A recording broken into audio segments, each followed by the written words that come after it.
So I start. So today what we are going to do is just derive the FRG flow equations for the ON models. So it will be a bit of calculation, but it's worth it, because at the end we will see that we managed to get quite nice results from just a simple calculation. Okay? So, and the main purpose is to show you, in fact, how you can use in practice this equation, and you can do it quite simply in this case. Okay, so we are going to do it on the example of the ON models. So x in my space is d-dimensional, and phi is a vector n. So if you don't mind, I don't differentiate the symbol, like so this x really mean so x underline or x, okay, but I will drop this kind of, okay. So what? So we have an exact. So to build the FRG formalism, first we need to introduce in the partition function this k-dependent weight, right? So I think we didn't write it yesterday, so let me write it. This delta hk of phi. So you remember, it's just a quadratic form. So let's choose it as phi a of x, rk ab, phi b of phi, right? So now this is a n cross n matrix, and I can just choose it to be diagonal. So let's write it, so I can just choose, let's write it in Q. I can just choose it to be like delta AB RK of Q, because you remember we said that the goal is that it acts like a mass, okay? So a mass is just something which is diagonal in the indices. So I can just simply choose it to be diagonal. Okay. So then I have my exact flow equation, which we derived yesterday. So this the vector equation. So trace integral dq over 2 pi d times cs f dk rk of q and jk q minus q.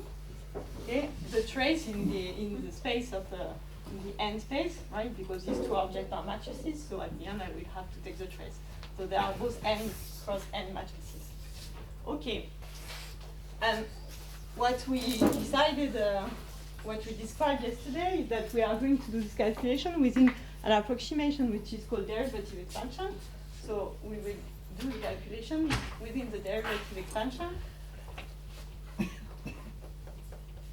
at order d squared. Okay, and we wrote yesterday what is the corresponding ansatz. So gamma will essentially be of this form.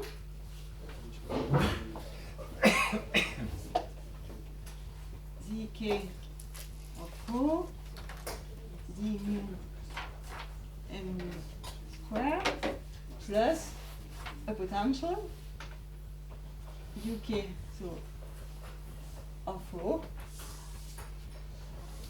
plus order d4, so which I don't denote. So this rho was just the ON invariant, so it's 1/2 of m squared. And in fact, we are going to do it even in a bit simpler approximation, because we are just going to drop the rho dependence of these guys, just to simplify a bit. Okay, so this is not something completely exotic. In fact, this approximation has a name. It's called LPA prime. Okay, no matter what, it stands for local potential approximation.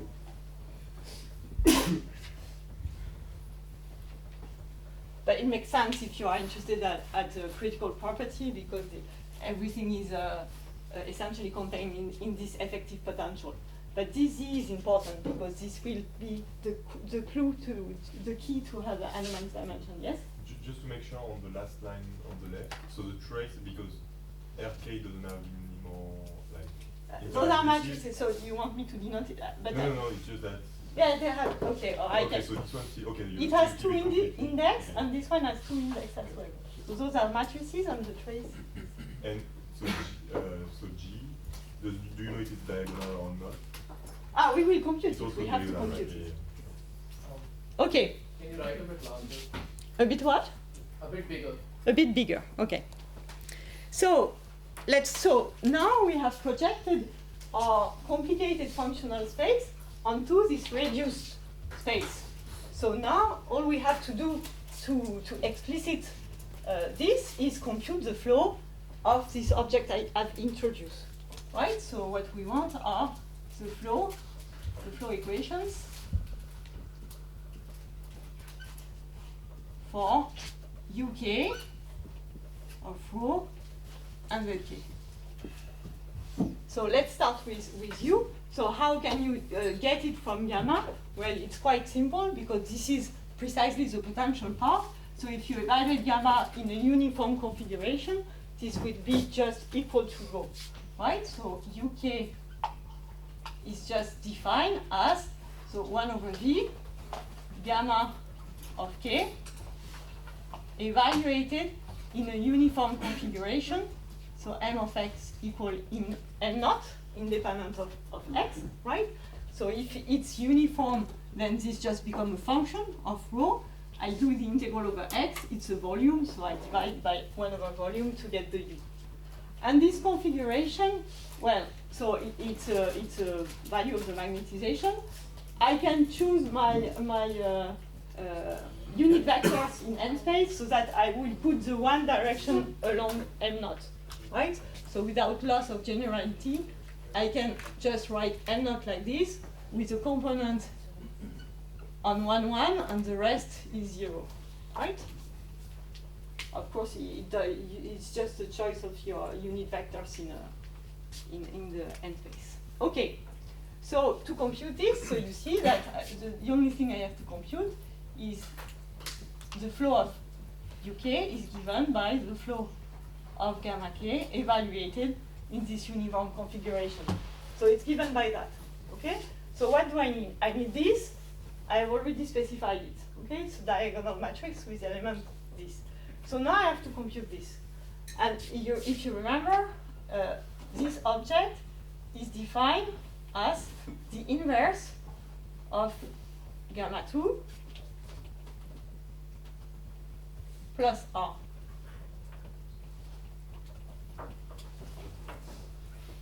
Minus 1. The matrices, huh? It's a matrix inverse. All these are matrices. So let's compute it. We just have to compute this object and then invert it, and we will have RG. Right? So let's compute the gamma 2. And I will compute them from my approximation. So first, I will take one functional derivative with respect to 1m alpha of x1, right? So I do the functional derivative here. So I have integral ddx. So my functional derivative will act on this. So I will have two contributions which are symmetric. So the 1/2 factor, which I forget, will disappear. There is a 1/2 factor here. Okay, and so you will just have zk. So then you have a d mu m nu times d nu delta of x minus x1 delta nu alpha. So this is for the first term, and the second term. So this is a row of x. Okay, so when I take a derivative of this one, I will first take a derivative with rho, and rho is given here.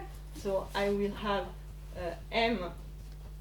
So with the m alpha of x delta x minus x1 time derivative of this object with respect to rho, which I will just denote u prime.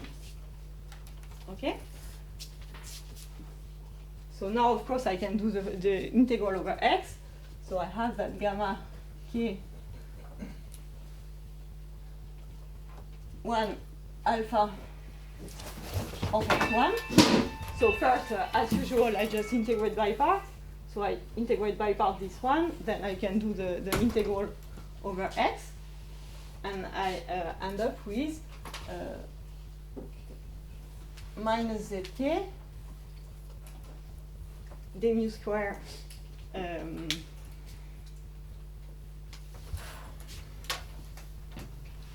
just a sec.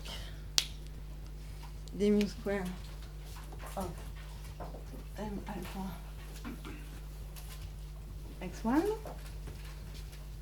plus m alpha x1 uk prime of rho, which is not in x1. Okay? So now I can take another derivative. And so I will have my, so I take another one, and I will have my gamma 2, okay? So alpha beta x1, x2.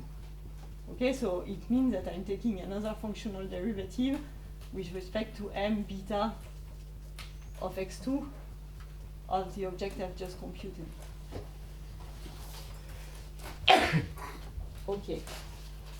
So here I just have a minus zk d mu square delta alpha beta delta x1 minus x2 for the first term. And then for the second term, so I have two contributions because I can act either on the explicit one or again on the u. So if I act on this one, I will have again delta alpha beta delta of x1 minus x2 uk prime. And then if I act on the potential, I will have a plus m alpha x1. So I take again the derivative with respect to rho. So I will have a m beta of x1 delta x1 minus x2, and this time I have double derivative of rho. And since there is a delta, just by symmetry, I can rename this one x2. Yes? Why does u depend on m? I mean, when you write it with the gamma k of fixed m? I didn't do that yet. Is it? It's at the end. No, I didn't. For the moment, I just concluded.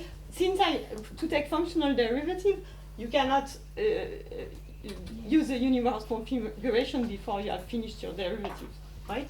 So this is a general one. This one still depends. And now I'm going to evaluate it in a uniform configuration.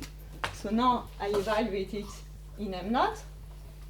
So indeed, these two become x independent. So here I have just two rho naught. And this one, which was still a functional, I still had square bracket here, it just becomes a function of rho naught.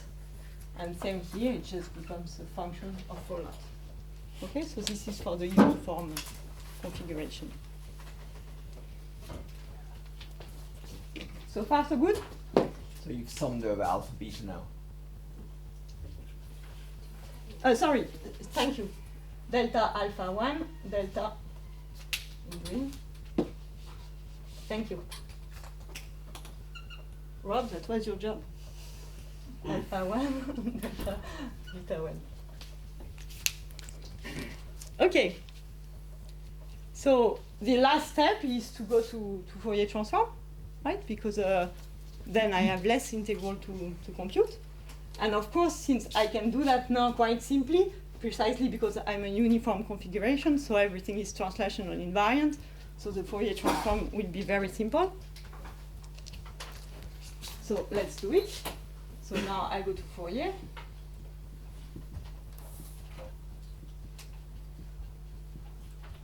Sorry. I will, yes? What's in in green? Here? Yeah, what's written there? Delta alpha 1, delta beta 1. Because you see my uniform yes. configuration is square root of 2 rho 0, delta, so the element alpha is delta alpha 1. Yep. Other questions? Okay. So Fourier transform. So I will first, so what I want is the function of Q1 and Q2. Of course, we will end up with something proportional to the delta because of translational invariance, but we'll do it explicitly. So this is just integral ddx1, ddx2 of my object in real space,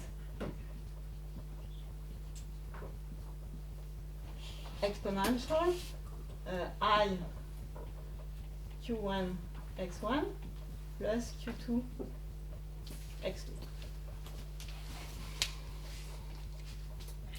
And now I can exploit translational invariance. Since I've evaluated in uniform configuration, obviously everything just depends on the difference, x1 minus x2. So this object here really depends on x1 minus x2, right? And I can define a variable z, which is the difference. So this integral dx1 is just z. And in the exponents, what I will have is exponential I q1. So x1 is just z plus x2. So I have q1 z plus x2 times q1 plus q2. And now, of course, I do the integral over x2. So I do the integral over x2, and because this is the only x2 dependence, and this gives us the expected delta of conservation of momentum. So this is just 2 pi d delta of q1 plus q2 time an object which I will denote with a bar k alpha beta of q1. So bar just means that I don't explicit the last argument because it's just fixed by momentum conservation. So I know that on each of my gamma, the sum of all the momentum is conserved, right? The sum is 0. So I can always express this in terms of just 1, with the last one is explicit because it's just imposed by momentum conservation. Okay? So bar just means that I don't write explicitly the last argument because it's just equal to minus the sum of all the previous ones. Okay? And this one is just, in this case, the one-dimensional Fourier transform, gamma bar 2 of k alpha beta. You can read it from just above. It's just a one integral of gamma k alpha beta of z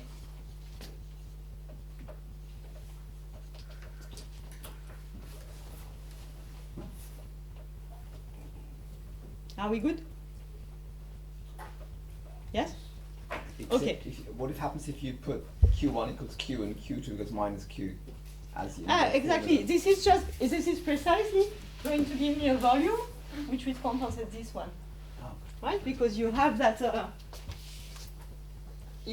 2 pi d delta d of 0 is just a volume, right? Because you can get that from the definition of the delta. Okay, you have that this. So if you evaluate that in q equals 0, it just gives you the integral ddx, which is the volume. Okay, so this term here will precisely compensate this volume here.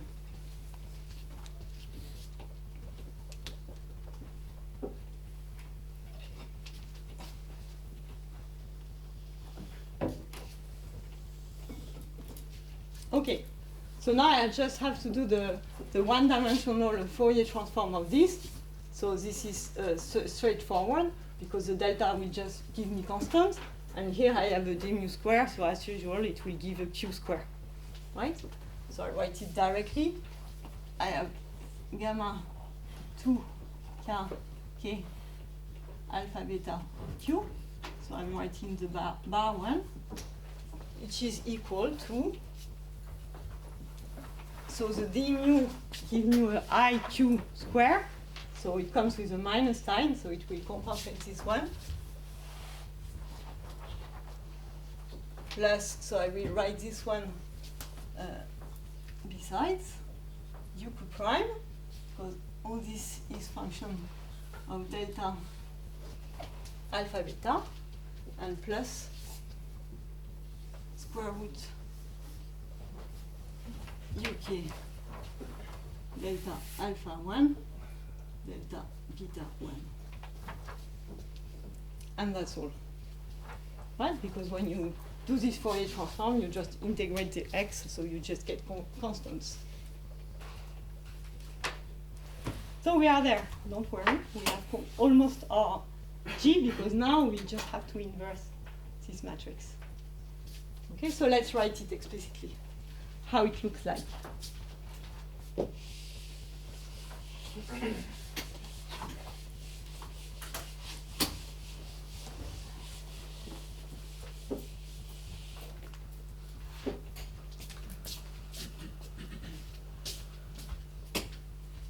So if I write gamma 2, okay, alpha beta, and I will add the R because I know that I need to invert gamma 2 plus R.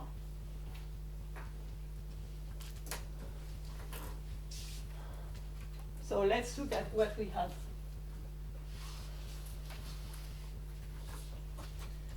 So you see on the component 1, 1, this gives a contribution, delta 1, 1, and this also gives a contribution. So on the component 1, 1, I have the sum of these two terms, plus the R, which is diagonal.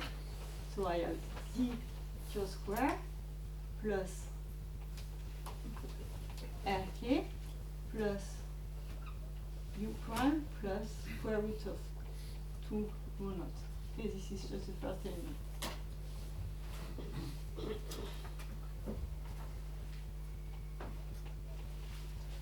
Then off diagonal I have nothing, because everything is diagonal. So off diagonal I have nothing. And if I have in any of the other components, of course this gives a contribution, but this does not. So all the other elements are different from the first one, but they are the same between themselves. So all the other elements are just the same thing.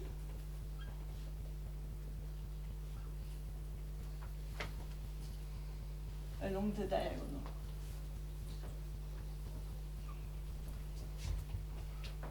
So it's a diagonal matrix. So it's very simple. Sorry? Q square matrix. Yes.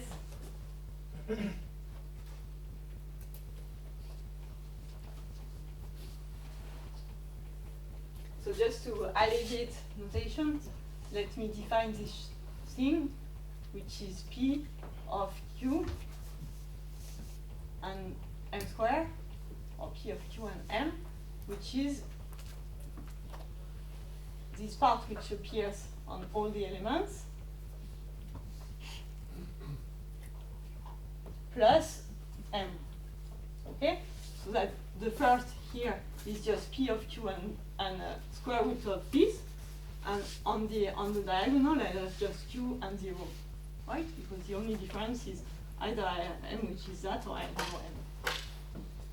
Okay? So now the inverse is just very simple. So let's write it.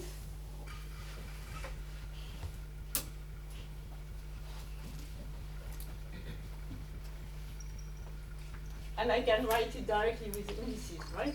Because I have just one component in 1, 1, and the rest is in delta alpha beta. Do you want me to write the matrix, or I can just write it in explicit form with indices? Yes? Okay.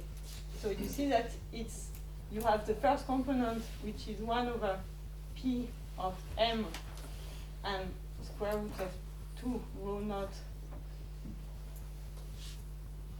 UCAS. And this is carried, this is just the first element, so this is delta 1, 1. Sorry? What is it P of M? Q, of course. Thanks.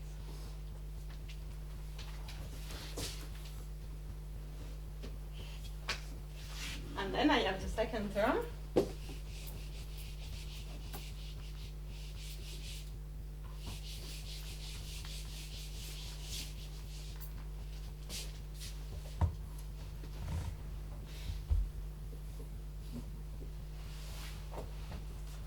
and this is delta alpha beta minus delta 1 alpha 1 delta beta 1. Of course, I have this structure just because I've chosen the direction. But more generally, I could just use the projector, the transverse and longitudinal projector, and this is just my longitudinal direction, so which would come with a longitudinal propagator, right? And this is just the longitudinal part of my correlation function, right? And the same here, this is just the transverse projector, and this is the G perp.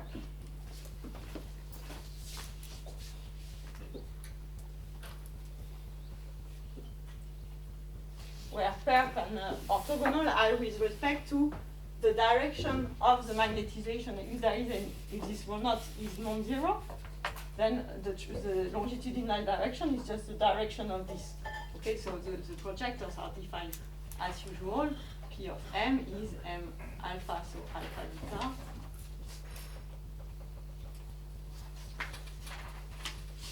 M alpha M beta over M square. And the orthogonal is delta alpha beta minus the same thing. Okay, so it's not important, but just to emphasize that we have just made the standard decomposition into a longitudinal and transverse part. Okay, so we just have to do the trace now. What's happened to the volume factors? So you said there would be We, a factor of we volume. didn't compute the, so for the moment, we have just given the thing with one cube, the bar, but Okay. it's going to appear now because I have to do the trace, so I'm going to do it now.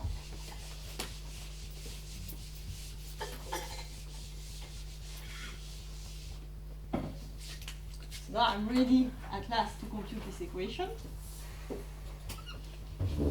So we had 1 over V, and so dk gamma k evaluated in M naught. So this was 1 over V, and this was 1/2 of integral of dk rk. So I'm doing the trace.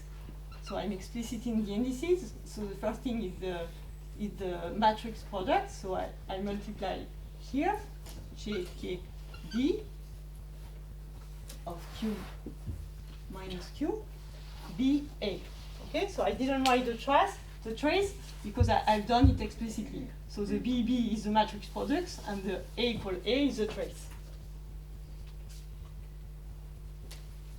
Okay, so I've removed the trace because I've written it explicitly with the index. So I equal R, it means the trace. And here is your volume.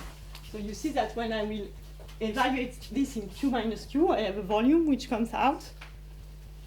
And I'm left with just this object, right? So the volume goes out, and it's just 1/2 integral dq over 2 pi d. And I have two terms.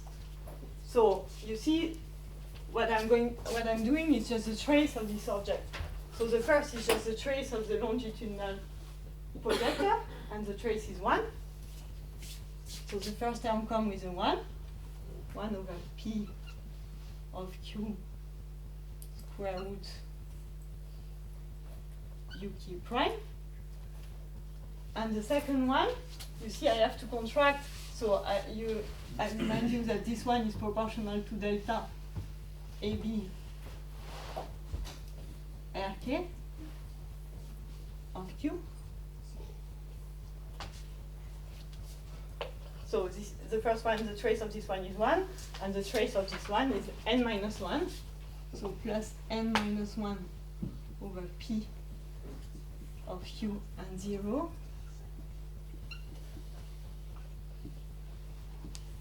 Here we are.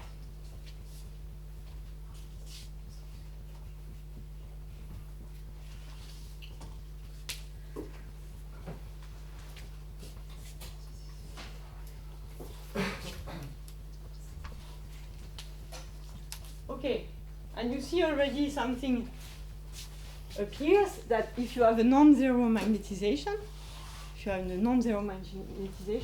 you see that you have n minus 1 modes in the transverse direction, and those modes are massless, so they will be the Goldstone modes in the broken phase, right? So those are the n minus 1 Goldstone modes in the broken phase. No, wait. Okay. Can you repeat how? Why are those the Goldstone modes? They are massless. You see, they have no mass. So for that So zero, they are soft. okay. So in case that rho naught is non-zero, so we don't know that yet. The flow will tell us what is the value of this rho naught. So if it's non-zero, then it means that you have a spontaneous magnetization. If you have a spontaneous magnetization, you see that in the transverse direction with respect to the magnetization, you have n minus 1 modes whose propagator are just massless. Okay. Yes. Thank you. Okay. So let's continue. And the only thing that we have to do now is talk about the z. But we are not going to do in all details like that the calculation, but I will just tell you how to do it, right? And so then we can discuss all the results that we get out of these two equations. Okay. Do you have questions maybe before so far?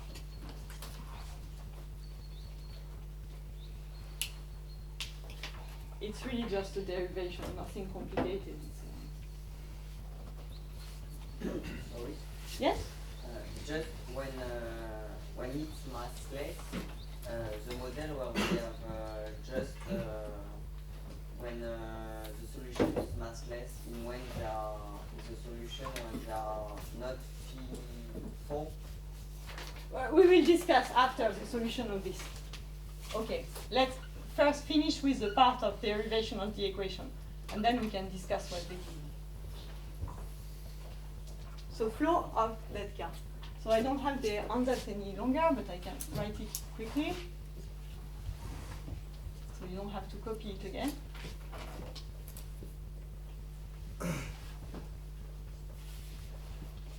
No, rather I'm going to write gamma 2 because we have it here.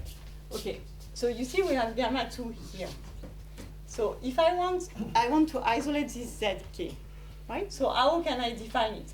Well, first I can place myself in the transverse sector, any of the direction 2 to n, right? So that I eliminate that. So if I do that, I will have this expression, and then what I have to do is take a derivative with respect to q squared, right? So it's clear that zk can be defined as the derivative with respect to q squared of gamma k 2, let's choose 2, 2, because it's the same in all directions, of q. And so what I have to compute is to get the flow of d, is dq squared of the derivative of this.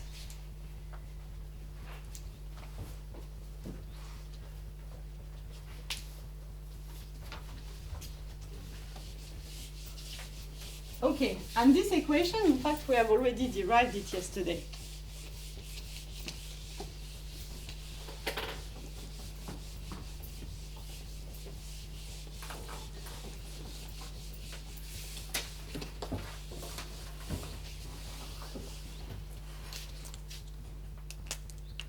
So, if you remember, this is a two. So what I want is a flow equation of a 2-point function. And you remember we saw yesterday that if I take a functional derivative of the initial equation, each time I hit a propagator, it's just like putting a leg, adding a leg, or adding a vertex, right? And we obtain, at least we wrote diagrammatically what it looks like, and we obtain the following equation. So alpha beta of p. So we had a contribution like this, where we had the leg, so those are the external legs, alpha, beta. So here I have P, and here I have minus P. And there was a contribution like this.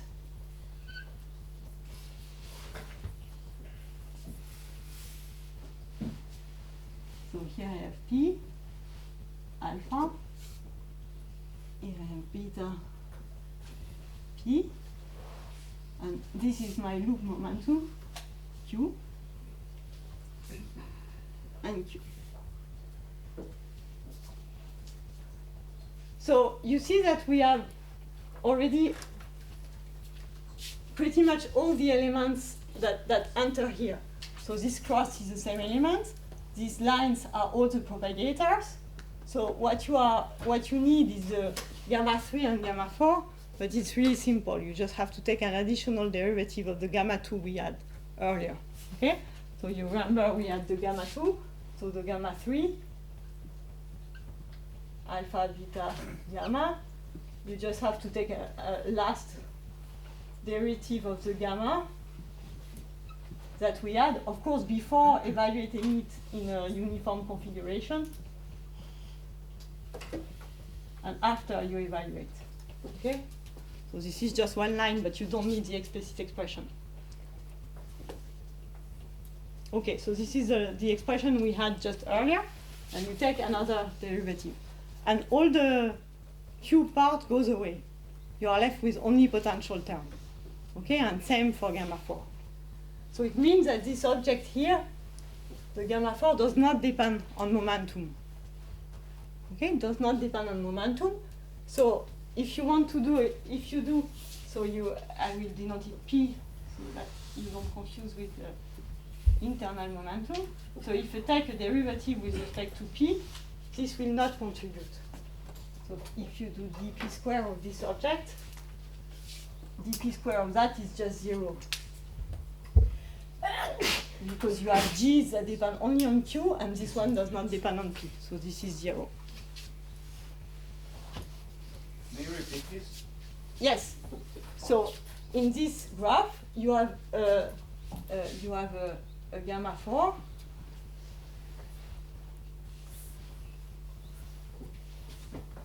But it does not depend on Q, independent of Q. You can check it very rapidly from the expression we had.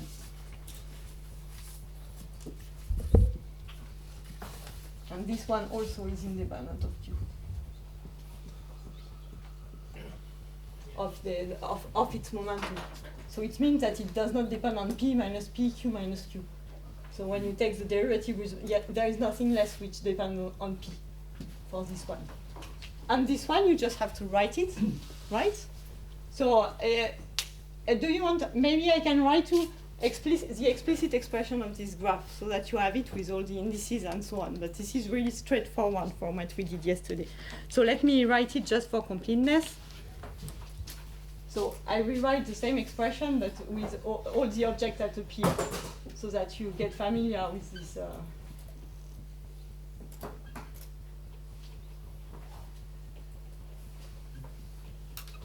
So I'm writing only the second diagram, because the first gives no contribution.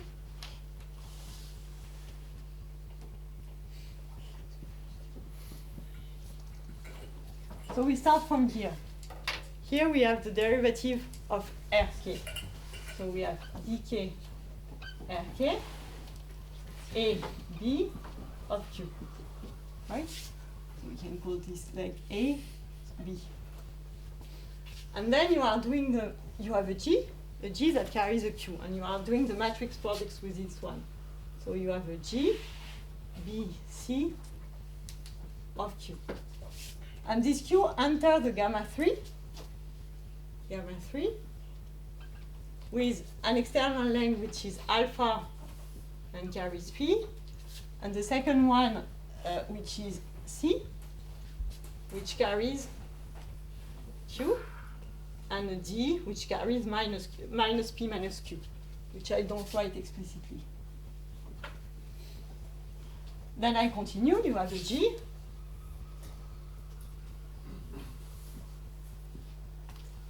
So it's always, so matrix products all along, so D, E, and it carries P plus Q. So here I am. Then you have the other gamma 3. So it has an external like beta, which carries minus P. It has the leg E, which carries P plus Q. And it has the leg F, which carries minus Q. And then you close your, you close the diagram with G. So F, and you close and you do the trace. So FA of Q. Okay. So you see why it's convenient to use diagrams, because it's much shorter than writing the explicit expression, but there is nothing complicated in writing the explicit expression. Okay, so this is what you obtain if you do the functional derivative of this. Okay. Sorry. So, yes? The second gamma 3, the index is Beta, betas. E, Okay. the same that is here. You see, you're doing matrix products, so each time you contract this one with this one with this one. All the internal ones are contracted to do the matrix products. So those are just the matrix products, and the last one makes the trace. And the external index are not summed over, of course, because they are your external indices. Okay.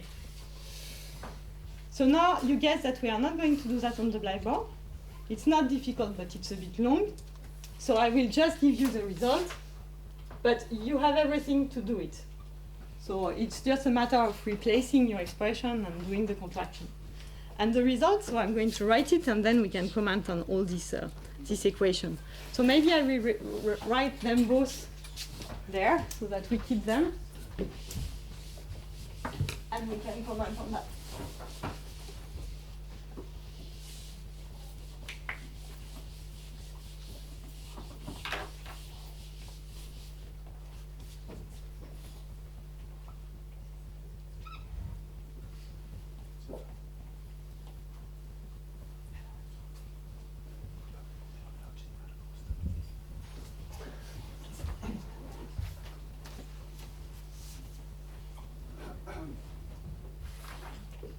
So you have everything. I'm just copying that, but you don't need to, of course.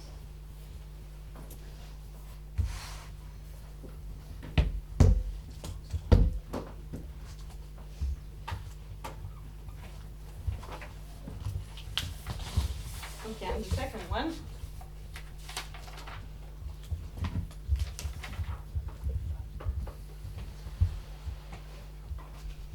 So I will give you I will give it to you in a form which is compact.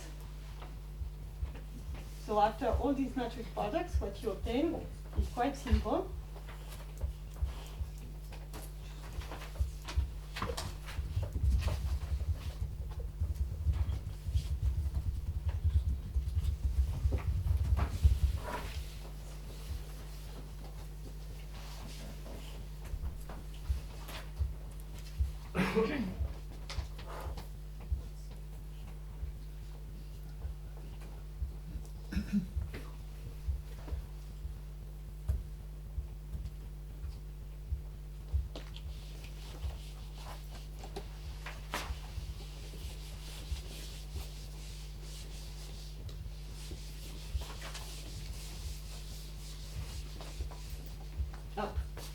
And just this operator, I think we introduced it yesterday already.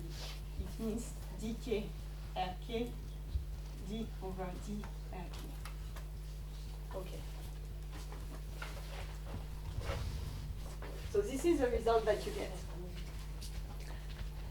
So, of course, you still have to do some computation, because in principle you must distribute this object. Okay. Be a bit careful when you take this derivative and this derivative, but nothing complicated.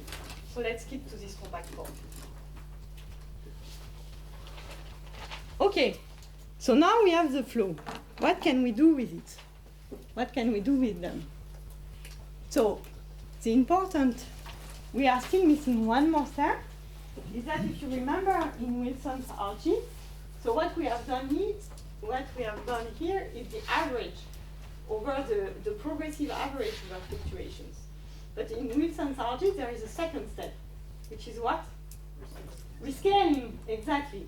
So if we are interested in like fixed point quantities, we need to go to dimensionless quantity to do the rescaling. So the very last step is to do the rescaling, and this will allow us to study fixed point quantities. So the rescaling, to do that, we are going, what we have at disposal, we have a scale, so we have a momentum scale, which is the RG scale, which is K. So we are going to define dimensionless quantity with respect to this scale, right? So for instance, if I have a momentum, I will define the dimensionless momentum that I denote with a hat, which is just Q over K. And I will measure everything in powers of K, right? So what does it give? I remind you the form of gamma. So it was ddx zk over 2 d mu mu square plus uk. Okay? So you see that uk, so gamma is dimensionless, right? This is which come in your exponent. So of course, I've chosen beta equal 1. So this is dimensionless. So this carries no dimension of k. So from this, you deduce that the effective potential has dimension. So it has dimension inverse volume, right? So inverse volume, this is just k to the d. And then from this, the remaining term, you can work out what is the dimension of the field itself, right? Because you must have all these terms, ddx, z, d mu m mu square, which has to be dimensionless. Okay? And if you work out the dimension that you have here, so dd is a volume, so it's k minus d. Zk, okay, we keep it like this for the moment. You have a gradient, so I can add a plus 2 here, and you have dimension of your field square. So from this, you deduce that the dimension of the field is k to the d minus 2, zk minus 1, square root of that.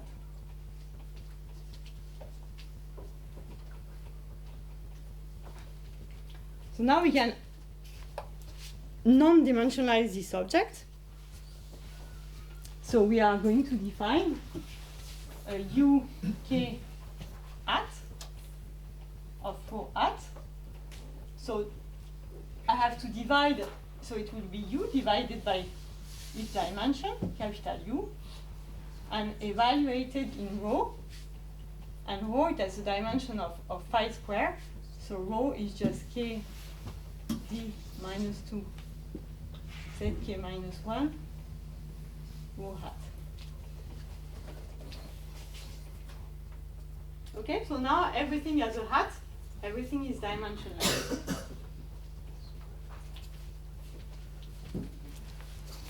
Okay, and we can say something about the RK. RK come as the term here you saw in the propagator, it always come as zq square plus rk. So rk must have the dimension of zk q square. Okay, so let's define it. We can just choose rk to be of the form zk q square times a function of q over k, but I know that it will be invariant by rotation, but I can choose a function of q square over k square. Okay? Which you can rewrite if you want. Zk square times y r of y. This is the same thing.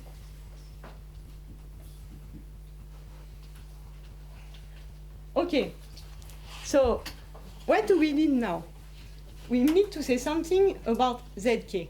Yes? So we don't know yet the dimension of zk. No, we don't know anything yet. We are just defining the dimension. And now we are going to say, what can we say about this C? The only thing that we know is that if we reach a fixed point, so if we have a scaling regime, then this object should also behave as a power law. Okay, so at a fixed point, or in a scaling regime,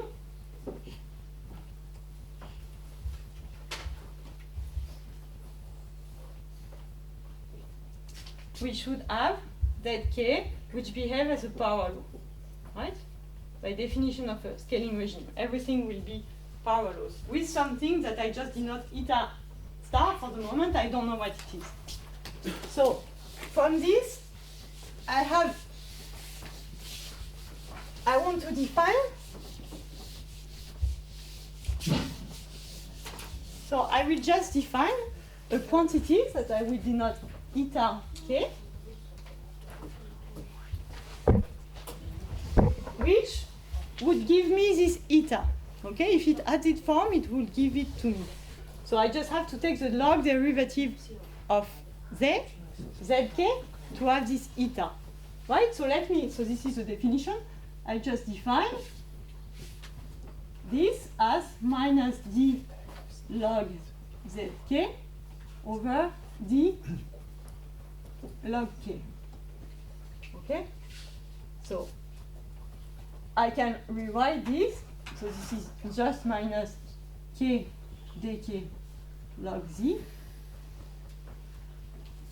And I can define, I will call that S, where I just introduce, because k has a dimension, but I can introduce a dimensionless quantity, which will be this log. Okay? And this is called often the RG time. The RG time, because you see that when I will integrate from k, so when I will go from k equal lambda to k equals 0 to integrate all my fluctuation, S will start from 0 and it will go to minus infinity. Sorry. Yes? What do you mean by first derivative? Like the k log? Sorry, yeah, there is no k here. D over d log k. Sorry.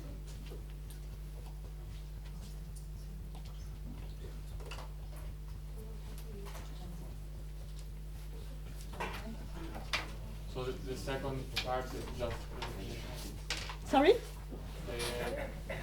the right of the equal sign is Yeah, it's the same, right? Because if I have this S, so let's call S this variable. Then if I have this S, you have that ds is equal to k dk, right? And this is d over d log k. This is the same thing. yeah.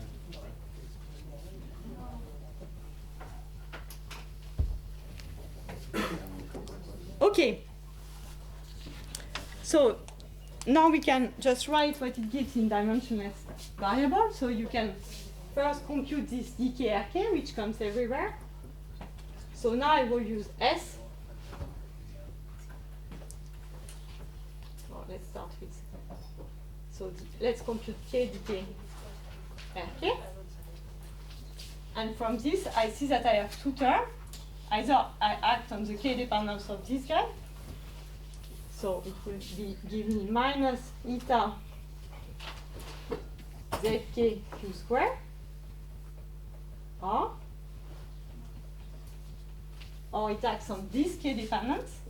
Okay, so in this case I have a minus 2 over k squared, and if I do k dk, then I'm back with y. So minus 2 zk q squared y r of y. So I can just rewrite this as zk k squared times something completely dimensionless.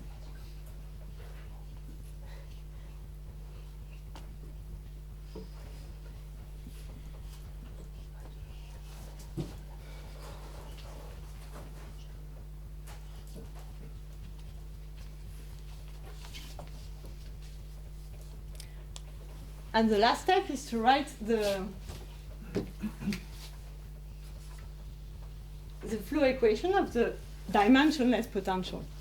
So for this, I will just take the derivative of this object, right? And so you have that dk little u.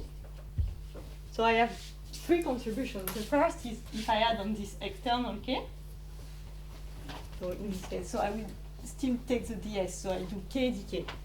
So I have a minus d that comes, and then I have a k minus d minus 1, but since I multiply by k, I'm back with the k minus du, so this is just u.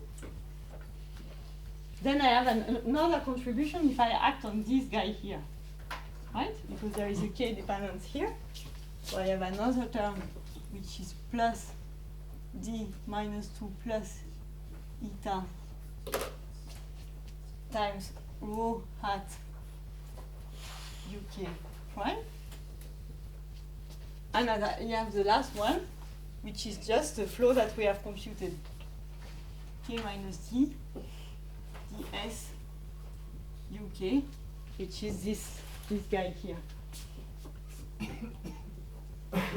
But you go to return in terms of hat variables.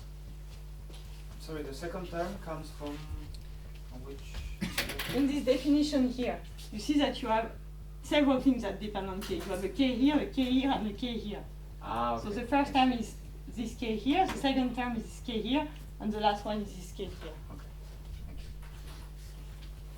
And now we're good. Yes? Is it obvious that the parameterization of RK has to involve ZK as a prefactor? This? Yeah.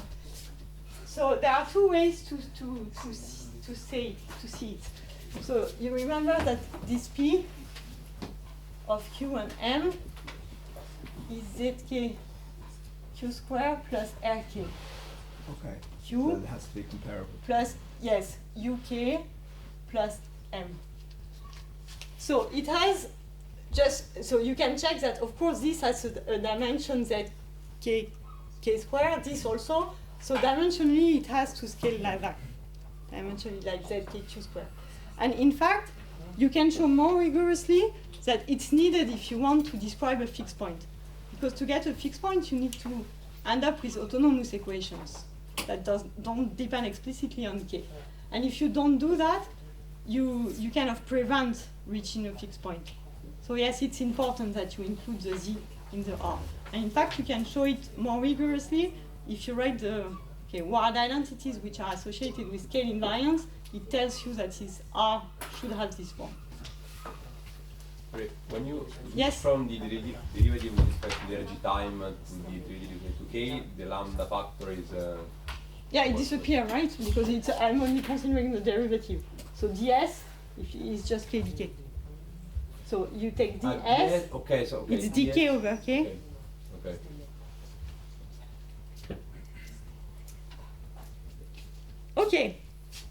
So now let's discuss what we get if we integrate all these equations. And the first thing to understand is what is this quantity that we have introduced here? What role does it play? Okay? So for this, we can go back to the analysis of the behavior that we expect of gamma 2.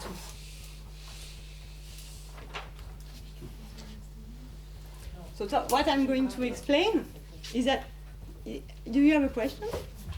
No, I was missing the star. Sorry? No, the star. Okay.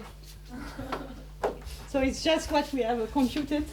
So you deserve it to have the full flow equation because we have computed it, but expressed in dimensionless quantity. But this is direct with all what we have here. Okay. So first, what we need to explain is that it's exactly the comment of Peter. How come, since we derivative expansion, we did a polynomial expansion in the Q? How come you can hope that you have anything non-trivial in Q, in particular anomalous dimension, from a polynomial expansion?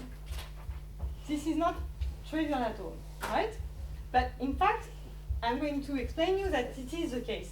And it is the case precisely thanks to this ZK, because we are going to show that, in fact, this eta, if it reaches a fixed point, it will be precisely the anomalous dimension. And in fact, what happens if you do something like the derivative expansion is that the field will build an anomalous dimension, but it will build it in its k behavior instead of its p behavior, because it's constrained in the small p regime. So how to understand that? So suppose that we have a fixed point. So if we have a fixed point, it means that ds of anything equals 0, right? By definition, because I end up with expression which no longer have explicit dependence on k, so no k explicit factor. So if I have a fixed point, it means that it doesn't move any longer, right? And so it means that every quantity k dependent will reach a fixed value as k goes to 0, right? So in particular, so I denote by star the fixed value. Okay, star denotes, so k equals star means fixed.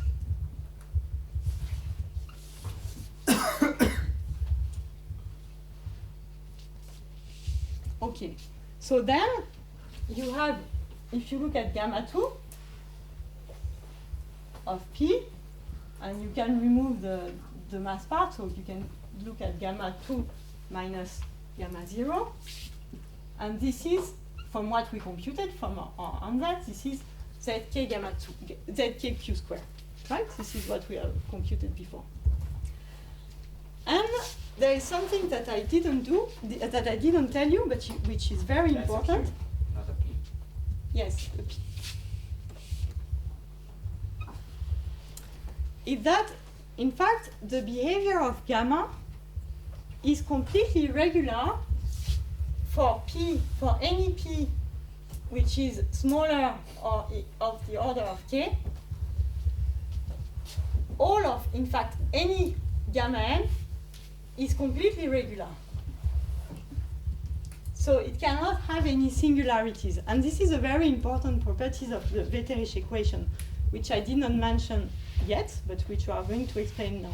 And in fact, this justifies that we can indeed do expansions, like we did a gradient expansion or any Taylor expansion. Because in fact, you are guaranteed that the gamma or any gamma n are analytical at any finite k. So why is that? It's because in any of the flow equation, you have this object, right? And if you remember the shape of Rk, it was something like this, right? Which cuts at a scale k. So if you look at the derivative of this, roughly it moves, so let's exaggerate it a bit. Roughly it moves just around k. So it's something which has a contribution just in a window around k. Okay? So it means in any of your flow, in your loop integral, you see, you never go to infinity because your q is constrained to be smaller than this value, right? This is exactly our, we are integrating only over these modes here. So it means that q is always smaller or of order k. So you can have no UV divergences.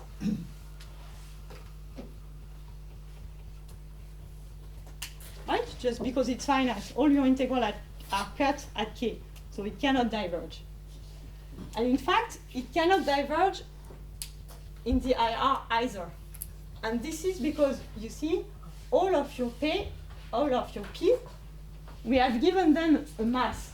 So in all of these, you have the RKQ that comes. And what it does, it exactly, what we did is give a large mass to the small mod, to the soft mod. So you can have no soft mod, because to them you have given a large mass, which is this term here. So it means that you can have no IR divergences. The limit q to 0 is completely safe because of this term, right? Because precisely, if you do q to 0, you always have this mass that ensures that everything is regular. right? So in the limit, so you have that p at q equals 0 and m is always of order k squared, so you can have no IR divergency.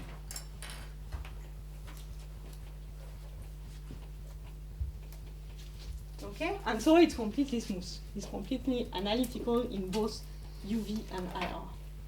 Okay, so this was the side command, and this justifies why you can do expansions of this object. Yes?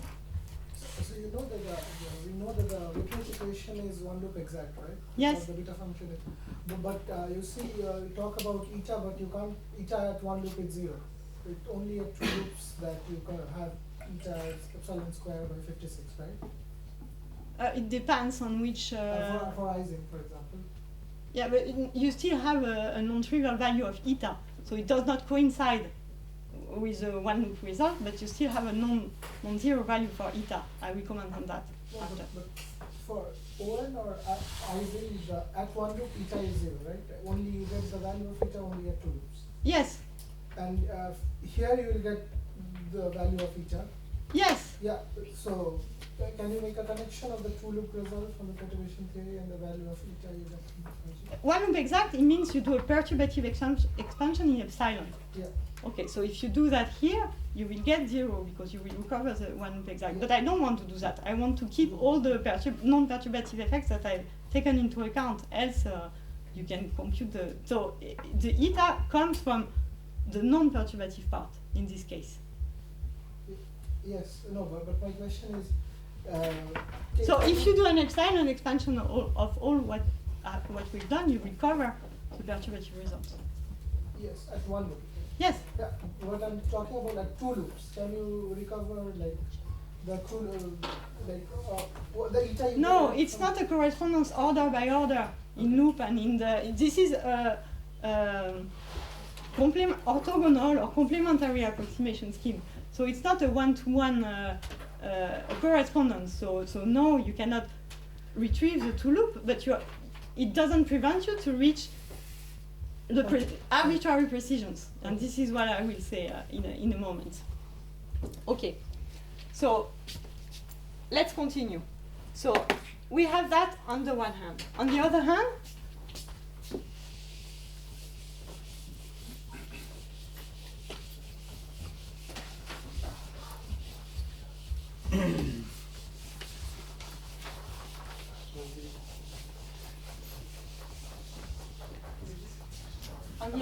we know that gamma 2 of 0, so from the physics,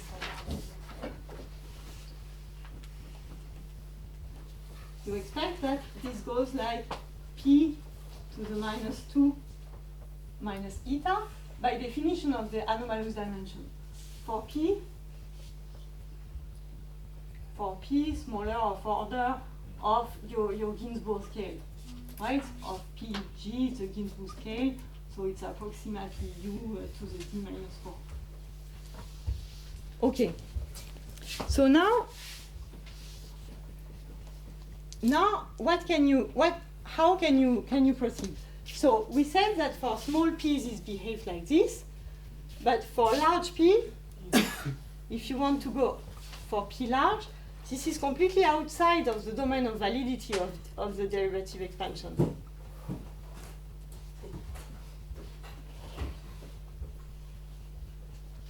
Okay? So you cannot access to this regime.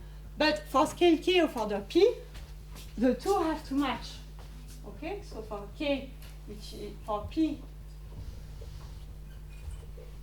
which is of order p, the two results, the two regimes must match.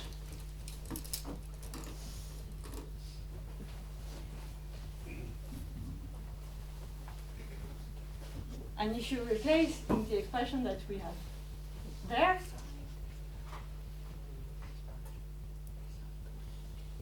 so zk is k to the minus eta star times p squared. So if you evaluate that at k of order p, you see that it's just you just recover that eta indeed equal eta star. Okay?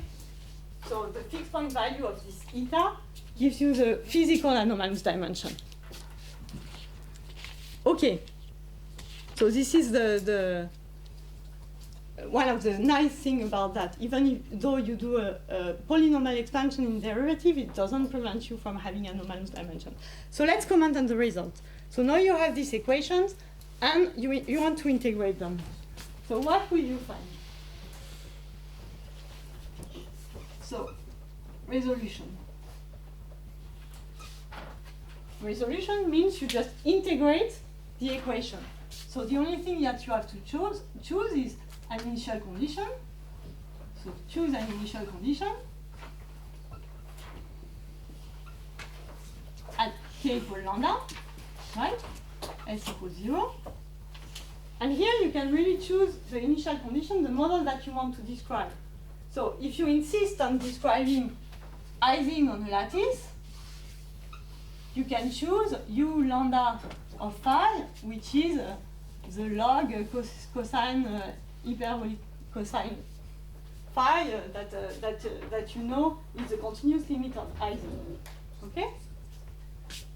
Then if you are just interested in the universality, in the Ising universality and not the Ising model, well, you know that you can have exactly the same universal behavior starting from a phi to the 4 potential. Phi to the 4 potential, which I will just parameterize as this, but which is exactly your phi to the 4. If you expand that, this is just your phi to the 4 theory. Right? And of course, the two, whatever, if you choose any initial condition in the Ising class, you will get to the exact same fixed point. So the universal properties that you will get are exactly the same. But you can also compute non-universal quantity. For instance, you can compute the critical temperature. It will be different in this case and in this case. And you can also access that. Yes? Sorry, I can't read that. What is it? Ising model, u, lambda, and then what's otherwise? Proportional to And then what's what you say? log, Log? a log, a cosine hyperbolic, and phi, which is just, yes. Thank you. Didn't hear that. Thank you. Okay. So to understand K lambda what is sorry? K of lambda. It's the value of, so phi 4, you need two parameters for phi 4. R and U. So I've just reparameterized this like this, but you see it's exactly the same thing. So you have rho square, so this is your phi 4 term, so this is just equivalent to U, and you have a minus 2 lambda kappa lambda rho, so this is your R term, and you have a constant, and it does not make any difference. So this is just another parameterization of phi to the 4. So these are the value of your two parameters at scale lambda. Okay? So to understand what's going on, you can first track the minimum of your effective potential.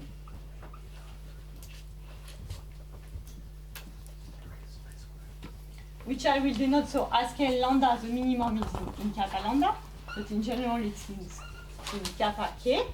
Okay? So it's defined just such that the derivative, so u k prime evaluated at kappa equals 0. Okay? You just track this value. So what do you observe? You get the following.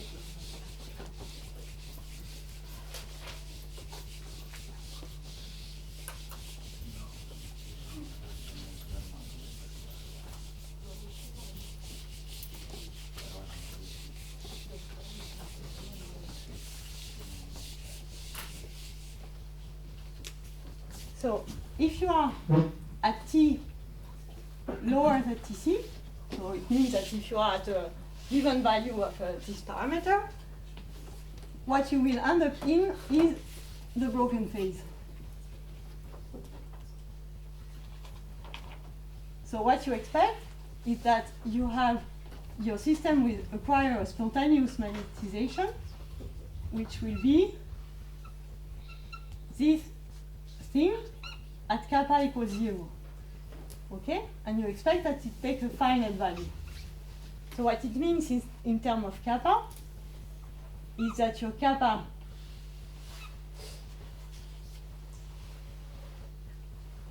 so you remember the scaling times d, let me get it in the right direction, d minus 2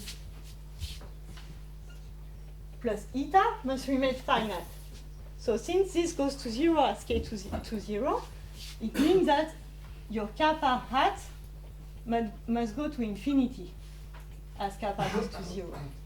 Okay? And this will be a signature of the broken phase, because it means that in the dimension full physical quantity, you have a finite value. Then if you have RT greater than TC, Sorry, may you repeat this one last thing about k hat? sorry? May you repeat this thing about k hat? So if you're in a broken phase, you expect that your system acquires a magnetization. Okay. So dimension full one, the real magnetization. But here we are looking at dimensionless quantities, right? So if you go from 0 to the dimensional row, right? With a hat, you see, to have a finite value, since this goes to 0, this has to diverge. Okay. In the symmetric phase, yes? So if I do that, can you repeat what is written there? Like minimum effective potential and then? I denote the minimum with this letter. Yeah, and below is? So the derivative of rho evaluated at this value is 0. This is the definition of the minimum. Yeah, okay. What can't you read properly? Okay, there is the tilde there. On the Hat. Yes, that's the you have. okay, no, sorry, just because the light is okay. Ah, sorry. No, on the row. On the row. The row is a hat, yes. Okay. I'm sorry, is Yes? there a meaning of this k hat to infinity? Yes, it's exactly that. It tells you that your system acquires a But a from the point magnet. of view of, I don't know. You Okay, will yeah, see. You will see. Yeah, it's- And then if in the symmetric phase you accept this k to go to 0 at some k which is equal to ks, and in fact this is just the inverse of the correlation length. So the longer the correlation length, and the longer your system will take until it reaches 0 and it feels that it's in the symmetric phase. And in between the two, if you are at criticality, well, criticality means scale invariance, and it's in this phase that you will have a fixed point.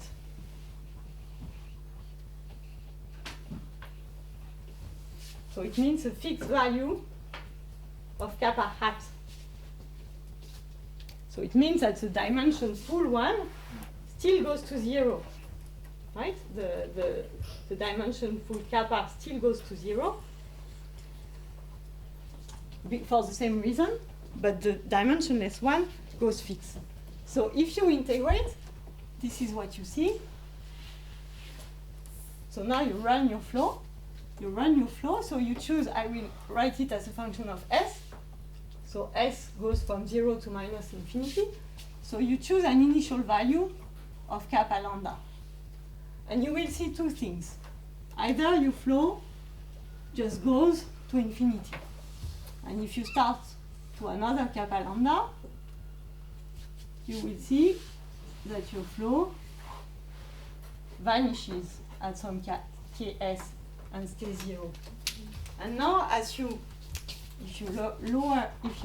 go a bit higher, then it will just take longer to vanish.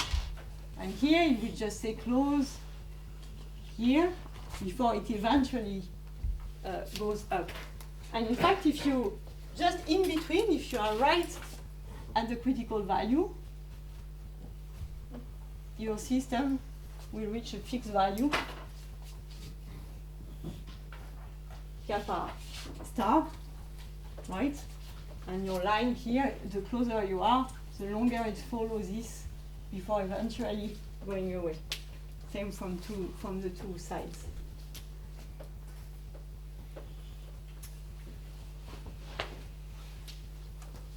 Okay?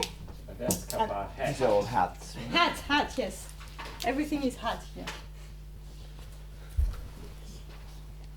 Okay, and this one in DC, you see this is how you can find the critical point.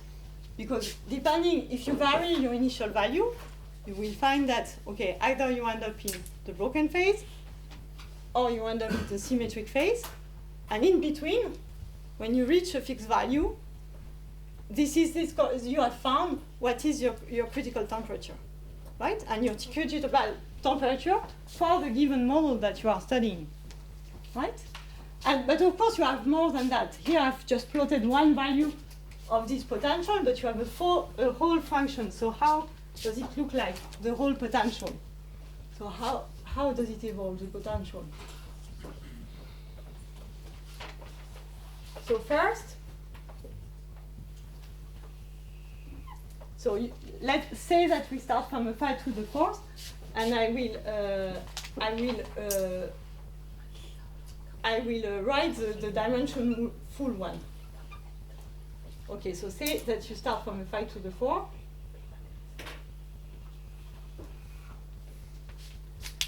If you are in the symmetric phase,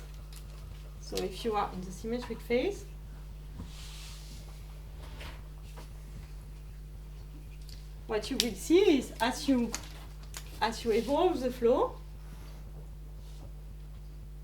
this thing will slowly move until, in fact,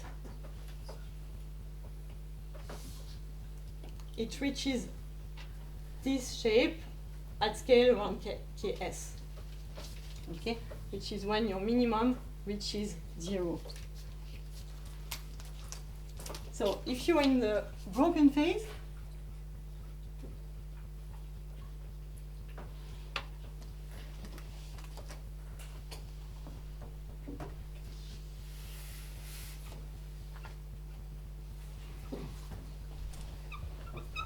so let's say that we start from the same one.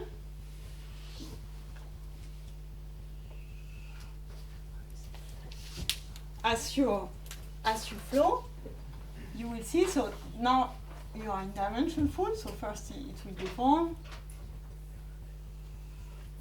And at some point,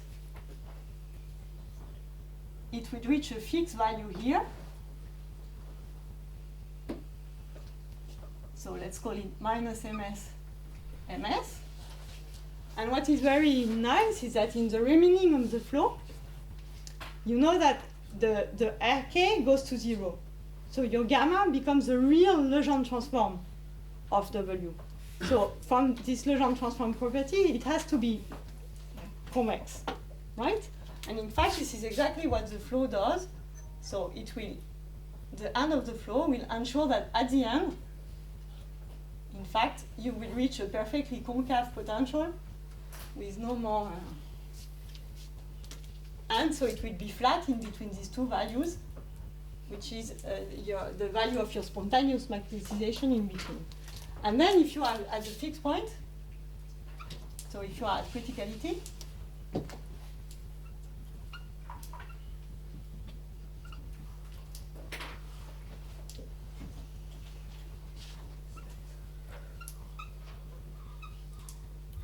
so let's say that you start from the same. This time your flow will evolve, but it will evolve such that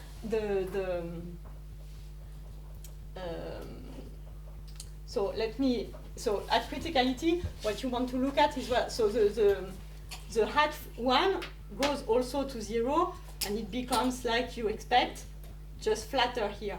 So let me rather write in this case this.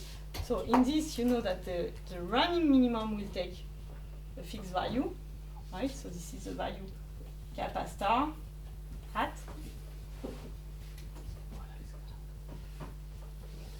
So it's rather square root of kappa. I'm sorry for. And then you have the full fixed point potential from which you can extract all your critical properties. So you can have the equation of state at criticality, and you can extract all the exponents from that. So the anomalous dimension, so how you extract the exponents, the anomalous dimension.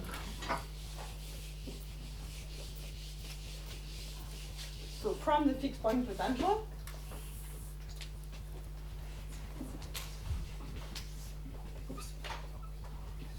Excuse me, sorry. yes? Can I ask you? Yes? I mean, I'm not. I think I'm not understanding it. So you initialize so Yes? k of lambda. Yes? Right? And And a then- potential, and and whatever potential that you want. Yes, and then what does it mean to be in the broken phase or in the symmetric phase? I mean, which is what dictates in which phase you are? It depends on that. You know that your R is just proportional to Okay, so the distance to the also critical you temperature. set R also. I mean, this parameter I've parameterized that by this. So rather than discussing the value of R, I discuss directly the value of kappa. But this is equivalent. You could put R here, it would be the same. Okay, but your initial condition here was always in the broken phase, right? I chose this as initial condition. So I chose just a phi to the 4 potential. Yes. Yes, but with Yes, yes. in the broken phase. Yes, you could have, yeah, sure, you could have, yes, you could have chosen such that it was only a parabola, yes, definitely. But the way you. It doesn't matter, if you start, But okay. why did you start always with the double well potential? It doesn't matter, you could have, okay, you could have started from this and you would have flowed to the same value. I think the fact is that mean field critical temperature is always above the real one. Yes. So you can start from something below, which is in the first. Yeah. Yeah, okay. But if you, it's not a problem, you can start from that or from any potential that you wish. So here, okay, I've chosen this as initial potential, but start from whatever you want, Okay, you it's will just end that up from with the this. picture, it seemed to be that you started from the broken and then you ended up in the symmetric, for example, right?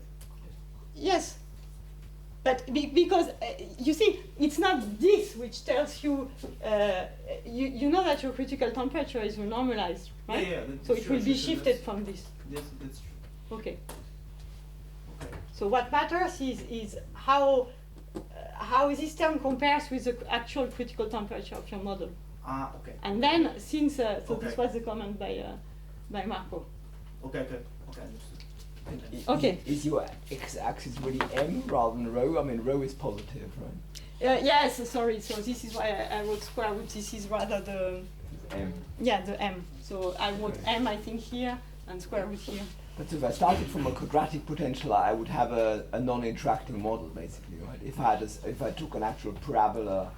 If for you this really thing, started from this, I mean, yes, then it's non-interacting. So it's Gaussian, it's Riemann Gaussian. You don't expect anything in this so case. it's not like it doesn't absolutely not matter what I choose, right? So there is some cases where I would Oh not. yeah, go sure. to Yeah, the for the double Gaussian well, model, you know that you have no transition, so you won't find a transition in this case. But Sure. is that an exception? I mean, I do have to put in something that looks locally like a double well, don't I?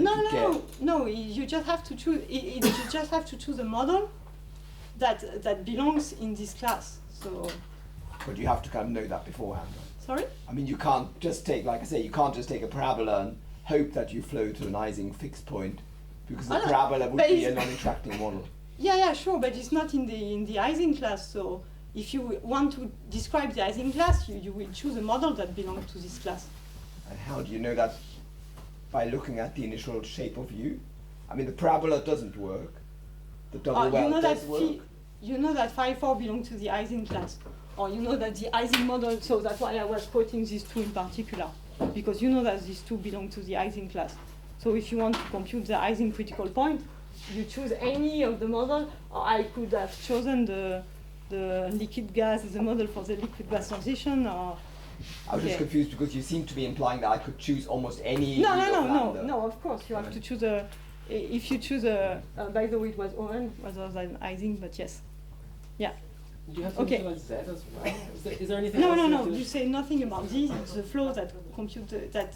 It's a flow that Z is just It one. starts from one. And Yes, yes. Yeah. Because in your Hamiltonian, yeah, okay, yeah. in your Hamiltonian, the first term is always 1/2 of this. Yeah, okay, perfect. So it means that zk, z lambda equal 1, always, yes. So whether t is bigger than or smaller than tc, it depends on the parameters lambda and kappa that you choose, right? I mean, Yes, so you choose lambda positive as usual because you want a stable thing. Yeah. So this term is positive, you can take any value. And then you know that if you tune this one, this is equivalent to tuning the distance to the critical sure. temperature. So the sign of t minus tc is determined by kappa. It's not that any kappa will take you everywhere. Right? The sign of t minus tc is determined by kappa, and kappa lambda. Yeah, but you know that it's just an indication. Your true TC is not the one that you put at scale lambda. Sure. You know that this one will be renormalized. But it Yes. depends on it, right? So Yeah, if yeah, you look yeah. at parabola, you've got the wrong side to kappa, you won't you'll flow to the high temperature phase. Yeah. So I just wonder why in the critical, at criticality you don't have a fixed convexity. I mean, isn't this has to be related to some kind of thermodynamics? You are, because you see at criticality, if the dimension full one flows to 0. So at criticality, so now I plot the dimension full one, it looks like this. So it is convex. Because you know that the minimum is 0. It's a continuous phase transition. Mm-hmm. So the minimum will be at 0. It will just be flatter than in the symmetric phase. So that because of the fact that there we see k hat and Yeah, here Okay, okay. this was k hat, Okay. and this is the equivalent of okay. the non-hat. So if I look at you it as a single unit. So okay. it's not yeah, the yeah, yeah, square thank you, root of thank you. I four. just missed this. Yeah. Yes. When you write ks here, is it a scaling? What do you like? ys, this is what for stop, but So k it stop. has nothing to do with s. No, sorry. It's the scale at which this is the scale at which you see that the flow will be 0. So I didn't. Yeah, the stop streak k stop 1, k stop 2, and this is just proportional to the inverse of the correlation. So it depends on how close you are to TC. And you're closer, the longer your flow will spend around TC. Okay, yeah. Sorry, this catch, the broken phase, this should be also rot, right? The broken phase, right? It's rot, the coordinate, not rho, because otherwise the minima should go very Yeah. Yeah, It's always M here. Okay. But that's really that's just this The dimension 4. normalized one, right? Sorry? Is the rescaled one? Yes. Because No. otherwise- No. Here is this is what I wrote here. I'm lost, okay. In which phase you are lost? No, because I expected the minimum, because since it's The extensive dimension manipulation, so the full minimum one should stops. go. But the dimensionless one, so if you wanted to put the dimensionless one, it will flow away. So it will, the dimensionless one will just run away here. Okay, Because okay, it sorry, flows to sorry. infinity. Yes, But the yes, dimension full one takes a fixed form. Yes. Is it clearer? Hat. Sorry? The bottom right is Yes, this one is hat, this one is non-hat. This one is non-hat. So, Sorry, quick question. The double well nature of the critical distribution, does that have anything to do with finite size scaling? I mean, the finite size scaling distribution of magnetization in Ising model also has a double peaked shape. Is that related to this? yes, because in fact what you get is a scaling form in Ku. So K is like the size of the system. So yes, you can. In fact, you can prove from that you get a scaling form with K, so with M. Yes, exactly. So I think that you are already completely exhausted. So I suggest that we stop here. I just have like 2 more things to say, but I will tell you tomorrow morning just to give you the plan. So there are 2 comments I think important to make on this calculation. And the first one is what kind of accuracy you can expect from this. So this, I will just show you some numbers to tell you what you can expect from this approximation. And then we will go to a completely different subject. We will go to non-equilibrium. And in fact, tomorrow you will not hear about FRG, so you can have a pause. We are going to talk about symmetries, extended symmetries, and wild identities. So tomorrow we are only considering symmetries and what sort of constraints we can expect from symmetries applied specifically to KPZ and Navier-Stokes. So this is start tomorrow morning. And the very last lecture we will apply, put everything together and get the KPZ fixed point.